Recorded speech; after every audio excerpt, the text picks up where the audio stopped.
दोस्तों JKSSB JKP constable का जो रिक्रूटमेंट है अभी अपने इख्तिताम पजीर पे है। अगर आपने ये लफ्ज़ आप अगर आप नहीं समझे तो मैं आपको बताता हूँ।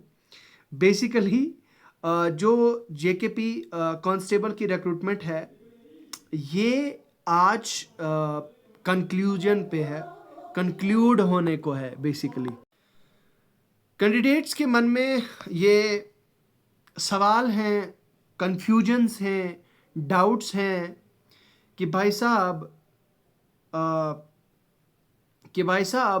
क्या मेरा होगा या नहीं। बहुत सारे एस्पिरेंट्स ये सोचते हैं कि मेरी सिलेक्शन होगी या नहीं, क्या मुझे फाइनल शॉर्ट लिस्ट में मेरा नाम आएगा या नहीं। खैर, आज मैं कोशिश करूंगा आपके उन सारे डाउट्स को क्लियर करूं। आपसे रिक्वेस्ट है कि आप इस वीडियो को एंड तक देखें। इस वीडियो में हम बहुत सारी डिस्कशंस करेंगे। डिस्कशन आपके कट ऑफ को लेके होगी। बहुत सारी ऐसी चीज़ें हैं जो आपको नहीं पता हैं, उन सब चीज़ों के बारे में हम डिस्कस करेंगे यहाँ पे। तो आपसे रिक्वेस्ट है कि आप इस वीडियो को एंड तक देखें। सबसे पहली बात तो ये कि यार अभी के अभी इस वीडियो को लाइक करें, लाइक ज़रूर करें, क्योंकि लाइक से हमारा हौसला बढ़ता है, हमें अच्छा लगता है। बेसिकली हमें बहुत अच्छा फील होता है, बहुत अच्छा फील होता है जब आप लोग सपोर्ट करते हैं, जब आप लोग लाइक करते हैं हमारी वीडियोस को। तो आज हम डिस्कशन करने जा रहे हैं। मैंने थोड़ा इस पे एक्सरसाइज की है मैंने इस पे सारी चीज़ों को लेके मतलब फैक्ट्स को लेके आपके साथ में यहाँ पे बात करूँगा। बहुत सारे फैक्ट्स ऐसे हैं जो शायद आपको पता नहीं होंगे, वो मैं आपको बताता हूँ। और आप अगर डाउटफुल हैं अपनी सिलेक्शन को लेके तो आपका डाउट हम कोशिश करेंगे कि आपका डाउट हम क्लियर करेंगे। सबसे पहली बात तो ये कि यार आज पहला दिन था डॉक्यूमेंट वेरिफिकेशन का जम्मू में और कश्मीर में। तो पहले मैं एक छोटा सा डाउट है वो क्लियर कर देता हूँ। यहाँ पे academic qualification matriculation 10th standard है। यहाँ पे ना 12th लिखा है, ना 12th एंड अबव लिखा है, ठीक है, और ना ही ग्रेजुएशन लिखा है, ना ग्रेड लिखा है, कुछ भी नहीं लिखा है। इसका मतलब ये साफ साफ हुआ। आपका डाउट क्लियर कर देता हूं कि अगर आप 10th पास हैं, सिंपल, अगर आप 10th पास हैं तो आप इस पोस्ट के लिए एलिजिबल हैं। गोया कि आपको सिर्फ अपने 10th की क्वालिफिकेशन लेनी है, ठीक है, पहली बात। लेकिन अब अगर आपके पास 12th भी है तो इसमें कोई बुरी बात नहीं हो जाएगी कि अगर आपने 12th की मार्कशीट्स ले जाओ, अगर आप अपने 12th की डॉक्यूमेंट्स ले जाओ साथ में, जैसी डिप्लोमा और डिग्री डिप्लोमा होता है आपका और मार्कशीट होती है, अगर आप वो ले जाते हैं तो कोई बुरी बात नहीं होगी। ऑलराइट, तो आई होप आपका ये डाउट क्लियर हो गया।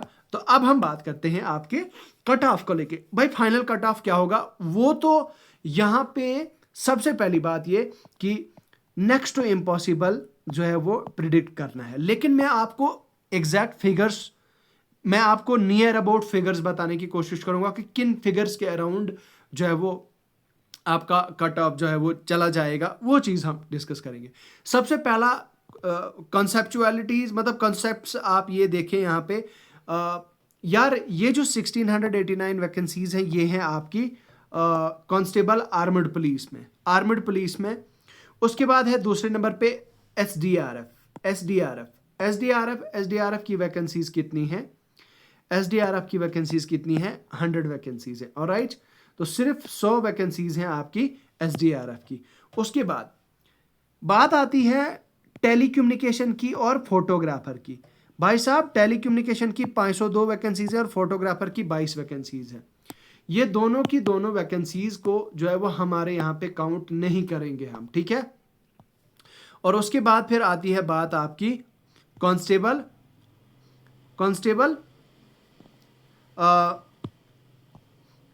यहां पे देखिए, executive Jammu division 1249, executive Kashmir division 440, total ये 4002 वैकेंसीज थी। लेकिन यार वेट फॉर अ मिनट, यहां पे मैं 2 कैटेगरीज की पोस्ट को एक्सक्लूड कर रहा हूं, यानी कि मैं इसको भी और इसको भी, ये जो ये दोनों पोस्टें हैं, इनको फिलहाल के लिए मैं एक्सक्लूड कर रहा हूं, मैं अभी के लिए इग्नोर कर रहा हूं। क्यों? क्योंकि इनका अभी प्रोसेस जो है वो नहीं चल रहा है, इनका प्रोसेस अभी रुका हुआ है। तो गोया कि बाकी जो हमारे काम की चीज़ है हम सिर्फ वो डिस्कस करेंगे, सिर्फ उसके बारे में डिस्कस करेंगे। ऑलराइट, चलिए अब देखिए मैं आपको इस पे जो मैंने एक्सरसाइज की है वो मैं आपको बताता हूँ। देखो यहाँ पे मैंने क्या चीज़ जो है वो नोटिस किया था, क्या चीज़ मैंने देखी थी कि ये जो आपकी वैकेंसीज हैं दोस्तों, ये जो आपकी वैकेंसीज हैं, टोटल तो आपको 4002 वैकेंसीज हैं, ठीक है, लेकिन जो टेलीकम्युनिकेशन है और फोटोग्राफर की पोस्ट है उसको एक्सक्लूड कर दिया जाएगा यहाँ से, यानी कि माइनस कर दिया जाएगा। बहुत आप में से बहुत सारे लोगों को ये चीज़ पता होगी, लेकिन स्टिल मैं आपको ये चीज़ आपके लिए का डाउट क्लियर करने के लिए ये चीज़ आपको मैं बता रहा हूँ, ठीक है। तो ये सारी मतलब अब टोटल ये जो 502 वैकेंसीज हैं और 22 वैकेंसीज हैं, ये सारी आपकी एक्सक्लूड हो जाती हैं, यहाँ से माइनस कर दी हैं मैंने, ये टोटल बच जाती हैं आपकी, यहाँ पे देखिए 3478 वैकेंसीज टोटल आपकी बच जाती हैं। इन 4002 में से आपकी 3478 वैकेंसीज टोटल बच जाती हैं आपकी। अगर मैं कैटेगरी वाइज बात करूं, कैटेगरी वाइज में सबसे पहले ये है आपकी यूटी कार्डर की पोस्ट है, ये देखिए ये है यूटी कार्डर की। यूटी कार्डर की 1600 वैकेंसीज हैं। तो 1600 वैकेंसीज में जब मैं आप प्रीवियस पेज अगर आप देखें, जब मैंने 1600 इसमें से ये माइनस किया 201 प्लस 9, मतलब ये 210 वैकेंसीज को जब मैंने माइनस कर दिया तो ये यहाँ पे मेरी कितनी वैकेंसीज बची, आप यहाँ पे देखिए आपकी स्क्रीन पे, ये 1319 वैकेंसीज टोटल बच जाती हैं 1600 वैकेंसीज में से, ठीक है। उसके बाद दूसरे नंबर पे है आपकी कैटेगरी कौन सी है, ओपन मेरिट। देखो यार ओपन मेरिट में 321 वैकेंसीज हैं। कितनी वैकेंसीज हैं? 321 वैकेंसीज। अब इन 321 वैकेंसीज में से जब मैं यहां पे just a second, wait for a second,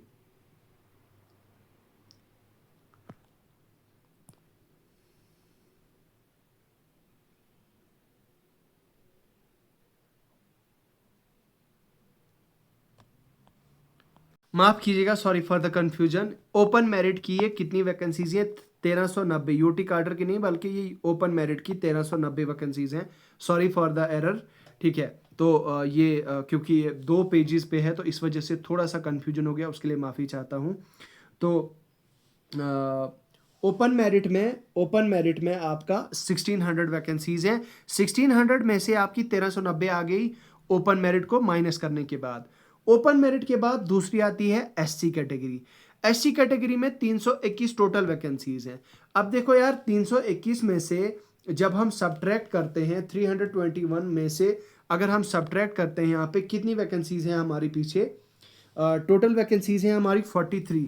तो 43 तो ये हो जाते हैं हमारे 278,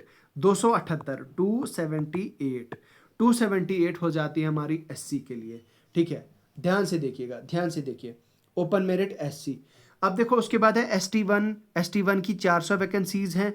इसमें से भी हमारी 400 में से एसटी वन में हमारी 400 वैकेंसीज हैं, ठीक है। एसटी वन में से 400 वैकेंसीज हैं। 400 में से 348 वैकेंसीज जो है वो 78 माफ़ कीजिएगा 378 वैकेंसीज हमारी यहाँ पे, तो 348 बचती हैं ये। एसटी वन और एसटी टू के लिए एसटी वन और एसटी टू के लिए बचती हैं आपकी 400 वैकेंसीज, ये बन जाती हैं आपकी 348 और 348, ठीक है। ये 348 और 348 आपकी टोटल किसके लिए बच जाती हैं, आपकी जो है वो अभी जिसकी बात हम कर रहे हैं कांस्टेबल का जो ऑनगोइंग अभी हमारा चल रहा है। उसके बाद है हमारी एसटी वन और एसटी टू के बाद ओबीसी अदर बैकवर्ड क्लास में 321 हैं। 321 में से 279 जो है वो आपकी जो है वो टोटल बच जाती हैं यहाँ पे। उसके बाद अगर हम आरबीए की बात करें, हाँ आरबीए में भी 400 वैकेंसीज टोटल हैं और 400 में से 348 टोटल बच जाती हैं आरबीए के लिए। आरबीए के लिए टोटल 348 वैकेंसीज जो है वो यहाँ पे बच जाती हैं। उसके बाद यहाँ पे आरबीए और ईडब्ल्यूएस, देखो आरबीए और ईडब्ल्यूएस की ST1 और ST2 इन सब की परसेंटेज सेम होती है। आपकी जो क्या कहते हैं आपकी कैटेगरी है, इनकी सेम परसेंटेज होती है, तो इसलिए इनकी भी जो है वो ईडब्ल्यूएस की भी जो है वो कितनी है 378, तो 368, माफ़ कीजिएगा यहाँ पे 348 यहाँ पे, ठीक है 348। तो आरबीए का भी 348 और ईडब्ल्यूएस का भी 348। तो ये टोटल नंबर हो जाता है आपका 3478 वैकेंसीज का जो है वो हो जाता है। अब अगर मैं यहाँ पे बात करूँ, यहाँ पे देखिए ये जो हमारा नंबर है वैकेंसीज का, यहाँ पे 6430 कैंडिडेट्स को जम्मू डिवीजन से बुलाया है डॉक्यूमेंट वेरिफिकेशन के लिए। और उसके बाद अगर मैं कश्मीर डिवीजन की बात करूं, 2990 केवल ऐसे बच्चे हैं जो कश्मीर से जा रहे हैं डीवी के लिए। अब देखो 9420 9420 टोटल ऐसी वैकेंसीज हैं, सॉरी माफ कीजिएगा 9420 ऐसे टोटल बच्चे हैं जिन्होंने इनको डीवी के लिए बुलाया है। और डीवी के लिए बुलाते हुए मैं आपको यह बता देना चाहता हूं, डीवी के लिए बुलाने के बाद 5492 बच्चे जो है वो सारे के सारे आउट हो जाएंगे और सिर्फ इस 9420 में से सिर्फ इन बच्चों को शॉर्टलिस्ट किया जाए, इन बच्चों को जो है वो ले लिया जाएगा फाइनल लिस्ट के लिए। तो ये है आंकड़ा आपके पास, ये है आपके पास नंबर्स, इन कैंडिडेट्स को जो है वो बुला लिया जाएगा डॉक्यूमेंट वेरिफिकेशन के लिए, ठीक है, तो डॉक्यूमेंट वेरिफिकेशन के लिए। ऑल राइट, तो ये था हमारे पास नंबर्स और फिगर्स। इन फिगर्स के बेसिस पे जो है वो हमारा ये इस तरह का जो है वो रेशो होने वाला है। बहुत सारे लोगों को लगता था कि नहीं 4002 वैकेंसीज हैं और 4000 में से ही शॉर्टलिस्ट किया जाएगा। मैंने आपको यहाँ पे सारे फैक्ट्स और सारी चीज़ें आपके सामने रखी हैं। अब हम थोड़ा आपके कट ऑफ की तरफ आगे बढ़ते हैं। देखो यार यहाँ पे ये कैंडिडेट्स के लिस्ट है डॉक्यूमेंट वेरिफिकेशन की डीवी की। आपने क्या काम करना है यहाँ पे, अगर हम देखें थोड़ा सा इसको अच्छे से देखते हैं तो ये कैंडिडेट्स का नाम है शॉर्टलिस्टिंग कैटेगरी। आपने क्या काम करना है यहाँ पे, आपने देखना है इस बच्चे की शॉर्टलिस्टिंग कैटेगरी क्या है। भाई साहब ST1 ऑब्लिक ओपन मेरिट का मतलब ये हुआ कि भाई साहब ये बंदा ओपन मेरिट में शॉर्टलिस्ट हुआ है। आरबीए ऑब्लिक ओपन मेरिट, यहाँ पे देखो लक्ष्मण गोरिया है आरबीए ऑब्लिक ओपन मेरिट में। तो ईडब्ल्यूएस ऑब्लिक ओपन मेरिट में है कोई अंबिका शर्मा, ठीक है, ईडब्ल्यूएस है इनका। तो इनका तो भाई ये तो ओपन मेरिट में ही मतलब ये शॉर्ट लिस्ट हो जाएंगे, ठीक है। अब उसके बाद अगर मैं बात करूं तो आपने क्या काम करना है, देखो मान लो यहाँ से मैं थोड़ा नीचे चलता हूँ, थोड़ा सा और नीचे चलते हैं, यहाँ से हो जाता है ख़त्म ये, ठीक है। अब वुमेन का क्या कट ऑफ रहेगा वो भी आप खुद देखिएगा, आप अपनी कैटेगरी में देखिएगा और उसके बाद ऑब्लिक वुमेन देखिएगा, तो उसमें आप अपना सीरियल चेक कीजिएगा जम्मू और कश्मीर में। अब यहाँ पे मैं आपको बताऊँगा कि आपने क्या काम करना है। आपने ऐसा करना है कि आप थोड़ी एक्सरसाइज खुद भी कीजिए। मैंने जैसे कि आपको स्टार्टिंग में ही कहा था कि it is very difficult to predict the cut off. वो मैं आपको प्रिडिक्ट करना क्यों बता रहा हूँ, टफ क्यों, क्योंकि यहाँ पे आप खुद देखिए, यहाँ पे राहुल जी हैं। राहुल जी ने क्या काम किया है, इनकी कैटेगरी SC है और ये SPO भी है, ठीक है। इनका 1 और 5 सीरियल है, इन्होंने सिर्फ 2 को प्रेफरेंस दिया है। मुझे लगता है इन्होंने सिर्फ कांस्टेबल एग्जीक्यूटिव और कांस्टेबल आर्मर्ड को जो है वो दिया है, ठीक है, प्रेफरेंस दिया है और इनके स्कोर 48.75 है। इसी तरह से कोई बच्चा है सुशील कुमार है, इसने सिर्फ 2-3 वैकेंसीज को, अब आप फोटोग्राफर और अगर हम उसको एक्सक्लूड करें वो सब तो छोड़े, यहाँ पे बहुत सारे ऐसे बच्चे भी होंगे जो आउट हो जाएंगे अपने प्रेफरेंसेस की वजह से। अब देखो कुछ बच्चा है यहाँ पे, देखो साहिल डोगरा है, मान लीजिए फॉर एग्जांपल साहिल कुमार है, साहिल कुमार की कैटेगरी है एससी और इस भाई साहब ने सिर्फ 5 आइटम नंबर फिल किए, यानी कि सिर्फ एक प्रेफरेंस दिया है इसने। अब हो सकता है इसने किसी कंप्यूटर साइबर कैफे वाले से फॉर्म भरवाया होगा, तो और साइबर कैफे ने जो है वो क्या बोलते हैं, साइबर कैफे वाले ने हो सकता है एक ही प्रेफरेंस दिया हो। अब यहाँ पे साहिल कुमार जी अगर मुझे सुनते हैं तो साहिल कुमार जी को मैं बताना चाहूँगा या आप सबको बताना चाहूँगा, मसला ये है और मसला ऐसा है कि आपको एक मसला ये है कि साहिल जी अगर एससी कैटेगरी में अपने फॉल नहीं करेंगे मेरिट में, फॉर एग्जांपल मेरिट में अगर फॉल नहीं करेंगे, मतलब मान लो इन्होंने सिर्फ फाइव का प्रेफरेंस दिया है, मान लो सिर्फ कांस्टेबल एग्जीक्यूटिव को प्रेफरेंस दिया है, ठीक है, कांस्टेबल एग्जीक्यूटिव को प्रेफरेंस दिया है। अब मान लो एग्जीक्यूटिव का कट ऑफ यहाँ पे 45.75 है, अगर इस एससी कैटेगरी का मान लो 46 हो जाता है, फॉर एग्जांपल मैं एग्जांपल के लिए बता रहा हूँ आपका एग्जीक्यूटिव का, क्योंकि एग्जीक्यूटिव का भी वो देखा जाएगा कि सबसे टॉप रैंकर्स जो होंगे वो उन्होंने प्रेफरेंस एग्जीक्यूटिव को नंबर 1 दिया होगा, उसके बाद आर्मड को दिया होगा, उसके बाद जो है वो जम्मू डिवीजन, कश्मीर डिवीजन, इस तरह से दिया होगा। तो अब अगर ये अपनी कैटेगरी में फॉल नहीं करेंगे तो इनको यहाँ से जो है वो ये आउट हो जाएंगे, इनको आउट होने का चांस है। मैं यहाँ पे इनको डायरेक्टली पॉइंट नहीं कर रहा हूँ, मैं जस्ट एक एग्जाम्पल के तौर पे आपको समझा रहा हूँ, ठीक है। अब देखो कुछ बच्चे ऐसे हैं जिन्होंने 1, 2, 5 और 6 4 के 4 जो है वो प्रेफरेंसेस को फिल किया। अब ज़रा अगर हम नीचे और चले, यहाँ पे देखिए कुछ फीमेल्स हैं ST1 और विमेन, मतलब एक वो ST भी हैं, दूसरा वो उनको विमेन कैटेगरी भी है, तो उनका तो भाई काफ़ी हाई चांस है यहाँ पे शॉर्टलिस्ट होने का। उसके बाद यार यहाँ पे देखो ST1 और SPO, ये आप खुद देखिए यहाँ पे किस तरह से जो है वो तो अच्छा हाँ, अब ST की बात करते हैं। इस तरह से बच्चों ने कुछ ने प्रेफरेंस फिल किया होगा इस तरह से, तो लाइकवाइज ये फैक्टर भी एक रहेगा। अब अगर आप मुझे पूछे मोटे मोटे वर्ड्स में, तो आपका ओपन मेरिट में अगर आप 60 प्लस माइनस 2 कर रहे हैं तो आपका अच्छा खासा चांस बन रहा है।